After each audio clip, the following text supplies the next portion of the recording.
Anyway, go ahead. Remember, kindergarten lang ako sa akala ko fetus spiritual life. level. Or fetus. Fetus level. Hindi, alam ko yung Our Father eh. So, may level 1 ako. Toddler. Konti.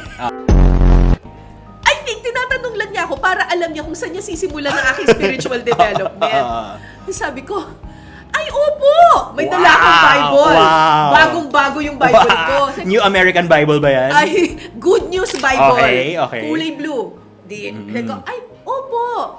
In fact po, nandito na nga po ako sa chapter ganito. Sabi niya, alam ko reporter yun eh. Yung parang Cara David. Tapos sabi niya, araw-araw kung nasa simbahan, ba't hindi niyo po ipag-apply na lector? Ay, sabi ni Cara, hindi daw po siya marunong magdasal. Araw-araw nandito, mas magalas ka sa'yo dito! Alam mo, na-meet ko recently si Father Manuli. Paano? Nag-serve ako sa isang mass, nag-guest priest si Father Manuli sa SVD, sa Sacred Heart. Okay. Nag-fangirl ka rin. Ako ang lector. Wow. Ginalingan ko talaga! Dagat na bughaw, gayon ang Panginoon kong Jesus ng aking buhay. Tumalikod man.